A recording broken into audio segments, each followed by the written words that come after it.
Hi friends, welcome to our channel Swapna 1266. చాలామంది ఆడపిల్లలు తాము ఏదో చేయాలని, ఏదో సాధించాలని ఉండి కూడా ఏమీ చేయలేని పరిస్థితుల్లో చాలామంది ఆడపిల్లలు ఉన్నారు. తల్లిదండ్రులు ఏంటంటే వారికి పెళ్ళిళ్ళు రాగానే తన కలలు ఏంటి, తన కోరికలు ఏంటి అని తెలుసుకోకుండా పెళ్ళి పేరుతో తమ కలల్ని, కోరికల్ని చిదిమేసి పెళ్లి చేసి అత్తారింటికి పంపించేస్తున్నారు. అందరూ అలాంటి వారే అని నేను చెప్పను, కానీ ఇలాంటి వాళ్ళు ఇంకా చాలామందే ఉన్నారు.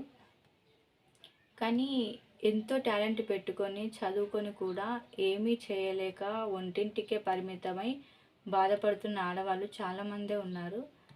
కానీ పెళ్ళి చేసే ముందు తల్లిదండ్రులు ఆలోచించాల్సిన విషయం ఏంటంటే తను ఏం చదవాలనుకుంటుంది, ఏం చేయాలనుకుంటుంది, ఏం సాధించాలనుకుంటుంది అని తెలుసుకొని తన కోరికల్ని నెరవేర్చడానికి ప్రయత్నిస్తే చాలా బాగుంటుంది. కానీ ఒక్కొక్కసారి నాకు అనిపిస్తుంది, అబ్బాయిలకైతే తమ జీవితం తమకి వదిలేస్తారు, కానీ ఒక్క అమ్మాయిలకు మాత్రమే ఎందుకు ఈ శిక్ష అనేది నాకైతే అర్థం కాదు. ప్లీజ్ దయచేసి వాళ్ళ కోరికలు నెరవేరేదాకా పెళ్ళి అనే పేరుతో ఒక జైలుకి వాళ్ళని పంపకుండా వాళ్ళు సాధించాలనుకునేది సాధించేలాగా వాళ్ళకి సపోర్ట్ చేయండి ప్లీజ్.